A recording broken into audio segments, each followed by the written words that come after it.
తెలంగాణలో కాంగ్రెస్ ప్రభుత్వం అధికారంలోకి వచ్చిన నాటి నుంచి మహిళా సంక్షేమం కోసం పథకాలను తీసుకొస్తుంది. ఇప్పటికే ఉచిత బస్సు ప్రయాణం పథకాన్ని తీసుకొచ్చిన ప్రభుత్వం తాజాగా మరో కొత్త పథకాన్ని అమలు చేసేందుకు సన్నాహాలు చేస్తుంది. తెలంగాణ ప్రభుత్వం మహిళల ఆర్థిక స్వలాభంను పెంపొందించే లక్ష్యంతో మహాలక్ష్మి పథకాన్ని అమలు చేయడానికి సిద్ధమవుతుంది. ఈ పథకం కింద 18 ఏళ్లు పైబడిన మహిళలకు నెలకు 2,500 రూపాయల చొప్పున సహాయం అందించే ప్రతిపాదనపై జూలై 25న జరగబోయే కేబినెట్ సమావేశంలో చర్చ జరగనుంది. ఈ నిర్ణయం కాంగ్రెస్ పార్టీ ఎన్నికల హయాంలో ఒకటనే విషయం అందరికీ తెలిసిందే.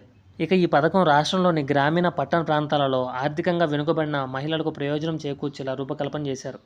అర్హతలలో కొన్ని ప్రధాన అంశాలు: తెలంగాణలో నివాసం ఉండాలి, 18 ఏళ్లు పైబడిన వారై ఉండాలి, కుటుంబ సభ్యుల్లో ఎవరికీ గవర్నమెంట్ జాబ్ ఉండకూడదు, వ్యక్తిగత బ్యాంక్ అకౌంట్ తప్పనిసరిగా ఉండాలి, బ్యాంక్ అకౌంట్ ఆధార్తో లింక్ అయి ఉండాలి. ఇలా ప్రతి నెల 2,500 రూపాయలు నేరుగా బ్యాంకు ఖాతాలో జమ కావడంతో మహిళలు తమ దైనందిన ఖర్చులు తీర్చుకోవడమే కాకుండా చిన్న వ్యాపారాలు ప్రారంభించడానికి లేదా విద్య ఖర్చులకు కూడా వినియోగించుకోవచ్చు.